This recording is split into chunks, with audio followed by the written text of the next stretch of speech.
துருக்கியில் மிகப்பெரிய நிலநடுக்கம் ஏற்பட்டிருக்கு. கிட்டத்தட்ட மேக்னிடியூட் ஸ்கேலில் 7.8 அளவுக்கு இந்த நிலநடுக்கம் பதிவாயிருக்கு. 10,000 பேர் வரைக்கும் இது வரைக்கும் உயிரிழந்திருக்காங்க. 30,000 பேருக்கு மேலே படுகாயம் அடைஞ்சிருக்காங்க. லட்சக்கணக்கான மக்கள் வீடுகளை இழந்து நடு ரோட்டில் நிற்கிறாங்க. 7.8 மேக்னிடியூட் அளவு அப்படிங்கிறது துருக்கியில் இது வரைக்கும் கடந்த 100 வருஷத்தில் ஏற்படாத அளவுக்கு மிகப்பெரிய நிலநடுக்கம் சொல்கிறாங்க.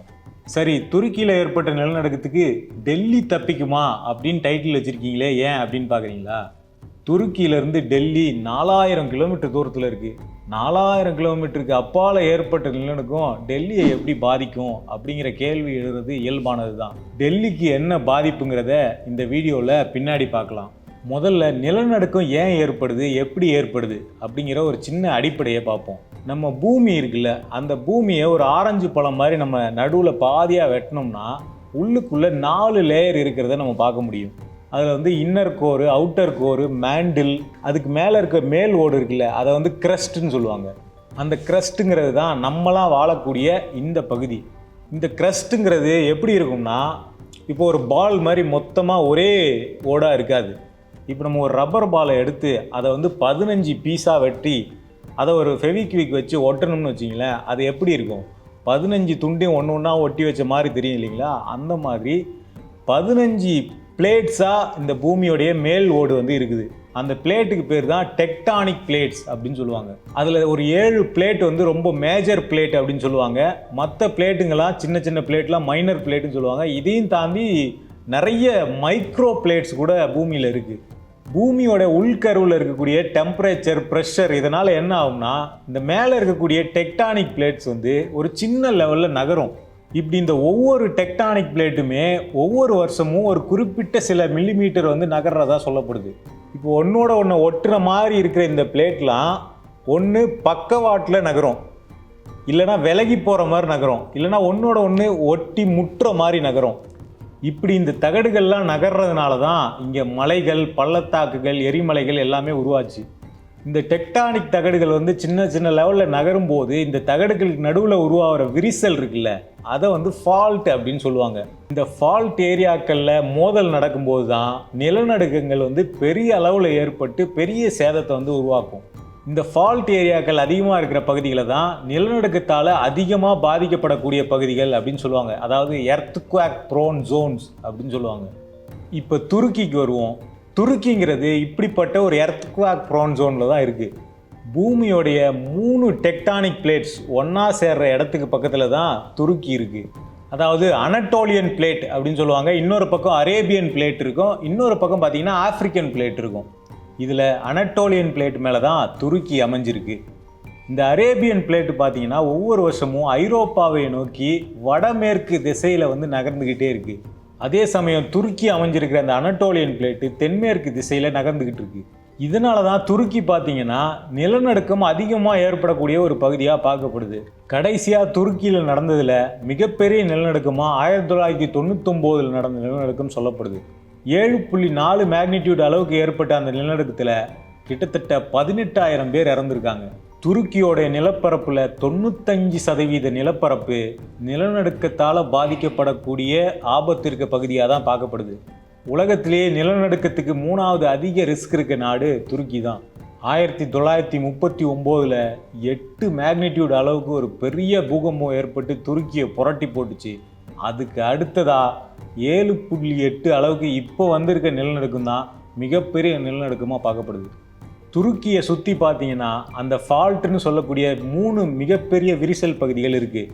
அதில் ஒன்று பார்த்தீங்கன்னா நார்த் அனட்டோலியன் ஃபால்ட் அப்படின்னு சொல்லுவாங்க. இந்த பக்கம் பார்த்தீங்கன்னா ஈஸ்ட் அனட்டோலியன் ஃபால்ட் இருக்கும். அதுக்கு கீழே பார்த்தீங்கன்னா டெட் சி டிரான்ஸ்ஃபார்ம் ஃபால்ட் அப்படின்னு சொல்லுவாங்க. இந்த 3 ஃபால்ட் ஏரியாக்கள் தான் துருக்கியை நிலநடுக்கத்தால் புரட்டி போடக்கூடிய முக்கியமான ஃபால்ட் ஏரியாக்களாக இருக்குது. இப்போ ஏற்பட்டிருக்கிற இந்த நிலநடுக்கம் அப்படிங்கிறது ஈஸ்ட் அனட்டோலியன் ஃபால்ட்டில் நடந்த மோதலுடைய விளைவாக, அதில் ஏற்பட்ட அழுத்தத்தோட விளைவாக நடந்திருக்கிறதா சொல்கிறாங்க. இந்த ஈஸ்ட் அனட்டோலியன் விரிசல் பகுதியில் நடந்த இந்த 7.8 மேக்னிடியூட் நிலநடுக்கத்தால் கிட்டத்தட்ட 190 கிலோமீட்டர் நீளத்துக்கான பகுதிகள் ஒரு சிறிய அளவுக்கான நகர்வை நகர்ந்துருக்கு அப்படின்னு சொல்கிறாங்க. இந்த நிலநடுக்கத்திலிருந்து எப்படி மீண்டு வர்றது அப்படின்னு தெரியாமல் துருக்கி தவிச்சிக்கிட்டு இருக்கு. உலக நாடுகள்லாம் துருக்கிக்கு ஹெல்ப் பண்ண போகிறோன்னு போயிட்டுருக்காங்க. பொதுவாக நிலநடுக்கத்தை பற்றி சொல்லும் போதெல்லாம் ஒன்று சொல்லுவாங்க, என்னன்னா நிலநடுக்கம் யாரையுமே கொல்றது கிடையாது, ஆனால் கட்டடங்கள் கொல்லும் அப்படின்னு. இப்போ துருக்கி மேலேயும் இந்த விமர்சனங்கள் தான் நிறைய இடத்துலேருந்து வர ஆரம்பிச்சிருக்கு. நிலநடுக்கத்தால் பாதிக்கப்பட போகிற பகுதி அப்படின்னு தெரிஞ்சுமே அந்த பகுதியில் உள்ள கட்டடங்கள்லாம் அந்த நிலநடுக்கத்தை தாங்குகிற அளவுக்கான வலிமையோட இல்லை அதுக்கான டெக்னாலஜியோட கட்டப்படலை அப்படிங்கிற குற்றச்சாட்டு துருக்கியினுடைய அட்மினிஸ்ட்ரேஷன் நோக்கி போயிருக்கு. இந்த இடத்துல தான் நம்ம நேராக துருக்கியிலேருந்து டெல்லிக்கு வர வேண்டியிருக்கு. துருக்கி மாதிரியே நிலநடுக்கத்தால் அதிகமாக பாதிக்கப்பட போகிற பகுதியாக டெல்லி இருக்குது அப்படின்னு ஆய்வாளர்கள் சொல்கிறாங்க. இப்போ கூட கடந்த ஜனவரி 24 டெல்லியில் ஒரு லேசான நிலநடுக்கம் ஏற்பட்டிருக்கு. கடந்த 2020 வருஷம் பார்த்தீங்கன்னா ஒரு 1.5 மாத காலத்தில் ஆய்வு பண்ணி பார்த்ததில் சொல்கிறாங்க, அந்த 1.5 மாத காலத்தில் மட்டும் 10 முறை டெல்லியில் நில அதிர்வு ஏற்பட்டிருக்கு அப்படின்னு சொல்கிறாங்க. துருக்கியில் ஏற்பட்ட மாதிரி எப்போ வேணும்னா டெல்லியில் ஒரு பெரிய நிலநடுக்கம் ஏற்படலாம் அப்படிங்கிறது தான் ஆய்வாளர்கள் தொடர்ச்சியாக கொடுத்துட்டு வர எச்சரிக்கையாக இருக்குது. டெல்லியில் ஏன் நிலநடுக்கம் அதிகமாக வருது அப்படின்னு பார்த்தோம்னா, நம்ம முன்ன பார்த்த மாதிரி டெக்டானிக் பிளேட்ஸ் பற்றி பார்த்தோம் இல்லைங்களா. India Indo Australian tectonic plates மேலே அமைஞ்சிருக்கு. அதில் டெல்லி இந்தியன் பிளேட்ஸோடைய கிட்டத்தட்ட அதோடைய பார்டரில் அமைஞ்சிருக்கு. இந்த இந்தியன் டெக்டானிக் பிளேட்ஸ் என்ன பண்ணுதுன்னா யுரேஷியன் டெக்டானிக் பிளேட்ஸோட மோதுறதும் அதை நோக்கி நகர்றதும் தொடர்ச்சியாக நடந்துக்கிட்டே இருக்குது. பல மில்லியன் வருஷங்களாக இந்த நகர்வு நடக்குது. இப்படி இந்தியன் டெக்டானிக் பிளேட்ஸ் யுரேஷியன் பிளேட்ஸோட மோதி மோதி அந்த பாறைகள்லாம் மேல் எழுந்து தான் இமயமலை தொடரே உருவாச்சு அப்படின்னு ஆய்வாளர்கள் சொல்கிறாங்க. இந்த நகர்வுங்கிறது இப்போவும் நடந்துக்கிட்டு தான் இருக்குது. ஒவ்வொரு வருஷமும் ஒரு குறிப்பிட்ட சில சென்டிமீட்டர் இந்தியன் பிளேட்ஸ் யுரேஷியன் பிளேட்ஸுக்குள்ளே போயிட்டே தான் இருக்குது. இந்த நிகழ்வால் பார்த்தீங்கன்னா இமயமலையோடைய உயரம் கூட ஒவ்வொரு வருஷமும் ஒரு குறிப்பிட்ட சென்டிமீட்டர் அதிகமாகிட்டு தான் இருக்குது அப்படின்னு சொல்கிறாங்க. இந்த மோதல்னால எப்படி இமயமலையோடைய ஹைட் அதிகமாகுதுன்னு சொல்கிறாங்களோ அதே மாதிரி இந்த மோதல்களால் பாறைகளுக்கு அடியில் விரிசலும் விலகலும் அதிகமாகிட்டு தான் இருக்குது. இதனால தான் இமயமலையை சுற்றி இருக்கக்கூடிய பகுதிகளில் நிலநடுக்கம் அதிக அளவில் ஏற்பட்டுக்கிட்டு இருக்கு அப்படின்னு ஆய்வாளர்கள் கருத்து சொல்கிறாங்க. கிபி 1315 1440 இந்த குறிப்பிட்ட காலத்துக்கு இடையில ஏற்பட்ட நிலநடுக்கத்தால் பார்த்தீங்கன்னா பாறைகளுக்கு அடியில் 600 கிலோமீட்டர் தூரத்துக்கு விரிசல் உருவாகிருக்கு. இந்தியாவுடைய பரத்பூர்லேருந்து நேபாளத்தோடைய மோகனகோலா வரைக்கும் இந்த விரிசல் இருக்குது அப்படின்னு சொல்லப்படுது.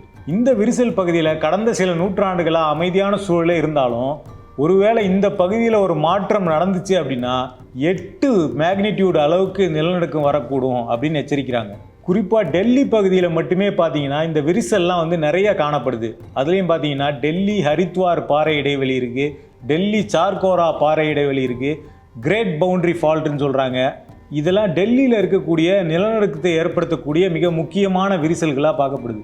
டெல்லி நிலநடுக்க பாதிப்பில் அதிகமாக பாதிக்கக்கூடிய ஜோன் 4 அப்படிங்கிற ஒரு கிரிட்டிக்கல் ஜோனில் இருக்கிறதுனால டெல்லியோடைய 75% கட்டடங்கள் நிலநடுக்க பாதிப்புக்கு உட்பட்ட பகுதியில் தான் இருக்குது. அதுலேயும் பார்த்தீங்கன்னா 95% கட்டடங்கள் நிலநடுக்கம் குறித்த எந்த ஆய்வுமே இல்லாமல் எந்த விதிமுறையும் பின்பற்றாமல் தான் கட்டப்பட்டிருக்கு அப்படின்னு சொல்கிறாங்க ஆய்வாளர்கள். அதுவும் குறிப்பாக சமீப காலங்களில் இப்போ நொய்டா, குருகிராம் இந்த மாதிரி ஏரியாக்கள்லாம் கட்டப்பட்ட கட்டிடங்கள்லாம் விதிகளை மீறி பயங்கர ஹைட்டாக கட்டியிருக்காங்க அப்படின்னு ஒரு குற்றச்சாட்டு வைக்கப்படுது. துருக்கியில் வந்த மாதிரி 7.8 மேக்னிடியூட் அளவுக்குலாம் நிலநடுக்கம் இங்கே வர தேவையே இல்லை. 5.5 6 மேக்னிடியூட் வரைக்கும் நிலநடுக்கம் வந்தாலே போதும், டெல்லியில் பெரும்பாலான கட்டடங்கள் தரைமட்டம் ஆகிடும் அப்படின்னு எச்சரிக்கிறாங்க. ஆனால் இன்னும் கவலை தரக்கூடிய செய்தி என்னென்னா, டெல்லியில் பாறைகளில் இருக்கக்கூடிய விரிசல்களை கணக்கில் எடுத்து பார்த்தா டெல்லியில் ஏற்படக்கூடிய நிலநடுக்கத்துடைய அளவு என்னவா இருக்குன்னு கணிக்கப்படுதுன்னா 6 6.5 மேக்னிடியூட் வரைக்கும் இருக்குன்னு சொல்கிறாங்க. மக்கள் தொகை பயங்கர நெருக்கமாக இருக்கிற டெல்லியில் இப்படி ஒரு நிலநடுக்கம் வந்ததுன்னா அங்கே ஏற்படக்கூடிய உயிரிழப்பும் பொருள் இழப்பும் இந்தியாவால் தாங்கிக்க முடியாத அளவுக்கு இருக்கும் அப்படிங்கிறது தான் கசப்பான உண்மை. நிலநடுக்கத்தால் பாதிக்கப்படக்கூடிய ஒரு பகுதி எப்படி இருக்கணும் அப்படிங்கிறதுக்கு ஜப்பான் தான் இங்கே முன்னுதாரணமாக நிற்கிது. ஜப்பான் அதிகமாக நிலநடுக்கத்தால் பாதிக்கப்படுறதால அங்கே நிறையா ரூல்ஸை ஸ்ட்ரிக்டாக கொண்டு என்ன பண்ணியிருக்காங்கன்னா, புதுசாக கட்டக்கூடிய எல்லா கட்டடங்களுமே 7.5 8 மேக்னிடியூட் அளவுக்கு நிலநடுக்கத்தை தாங்குற மாதிரி தான் கட்டணும்னு ரூல்ஸ் கொண்டு அப்படி தான் கட்டியிருக்காங்க. ஆனால் டெல்லியில் அப்படியான எந்த மாற்றமும் இன்னைக்கு வரைக்கும் நடக்கலை.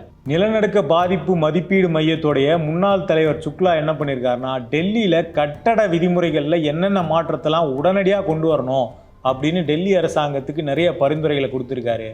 ஆனால் அந்த பரிந்துரைகள் எதுவுமே டெல்லி அரசாங்கத்தாலேயோ இந்திய அரசாங்கத்தாலேயோ பரிசீலிக்கப்படலை அப்படின்னு அவர் கவலையும் தெரிவிச்சிருக்காரு. துருக்கியில் நடந்த இந்த நிகழ்வுல இருந்து டெல்லி பாடம் கற்றுக்கலனா இன்னைக்கு துருக்கியில் நடந்தது நாளைக்கு டெல்லியிலையும் நடக்கும் அப்படிங்கிறது தான் நம்ம எடுத்துக்க வேண்டிய செய்தி. மக்களுக்காக குரல் கொடுக்கிற சுதந்திர ஊடகமான மெட்ராஸ் ரிவ்யூ ஆதரிக்க லைக் பண்ணுங்க, ஷேர் பண்ணுங்க, சப்ஸ்கிரைப் பண்ணுங்க. முக்கியமாக உங்களோட கருத்துக்களை கமெண்ட்ஸில் சொல்லுங்கள்.